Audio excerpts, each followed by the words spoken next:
कश्मीर की खूबसूरत वादियों से मैं राधिका चौधरी आप सबका स्वागत करती हूँ पुंछ से। पुंछ डिस्ट्रिक्ट में हूँ और आपको बता दूं यहाँ से हम चलेंगे मंगनाड़ गांव में। आज इस गांव में बात करेंगे हॉर्टिकल्चर की और पशुपालन को लेकर। इस खूबसूरत वादियों में रहने वाले अन्नदाताओं तक हॉर्टिकल्चर को लेकर कितनी जागरूकता आई है, पशुपालन को लेकर कितनी चीज़ें इन तक पहुँची हैं, क्योंकि विकास की बात करते हैं तो किसानों तक सरकारी योजनाएं कितनी पहुँची हैं। चलिए हमारे साथ आज की चौपाल चर्चा में खूबसूरत वादियों के साथ साथ किसानों की तरक्की की तस्वीर भी दिखाएंगे।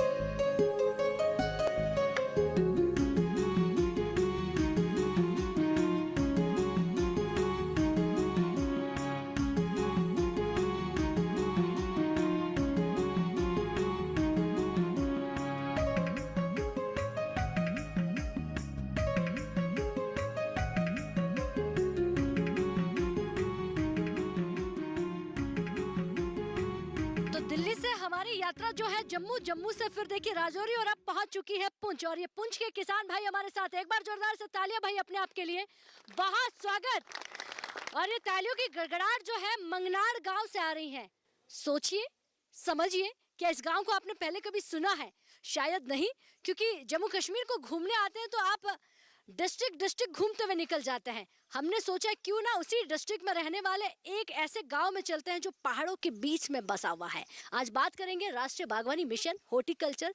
और यहाँ पर हमारे सबसे ज़्यादा जो किसान भाई हैं वो मिश्रित खेती करते हैं, चाहे वो पशुपालन ले लीजिए, मछली ले लीजिए, मुर्गी पालन को कह दीजिए, और सबसे ज़्यादा सब्जियाँ जो यहाँ पर पहले होती थी लेकिन जानकारी नहीं थी।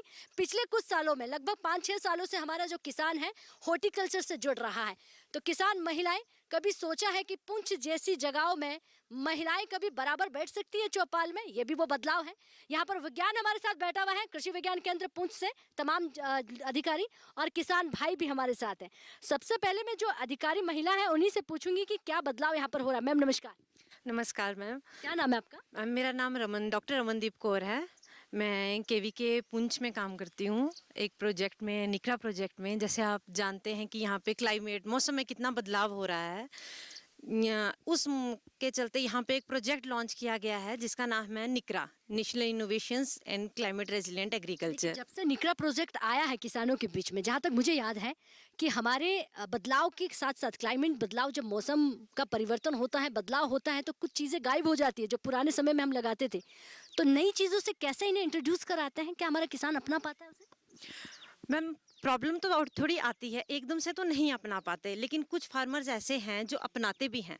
जैसे इस साल हमने केसीएल का स्प्रे करवाया है, जो कि पिछले साल यहाँ पे 50 दिन से ज़्यादा बारिश नहीं हुई है सर्दियों के टाइम, और इस साल भी 60 दिन से ऊपर बारिश नहीं हुई, जिसकी वजह से फार्मर्स को कनक की खेती में बहुत ज़्यादा प्रॉब्लम आ रही थी।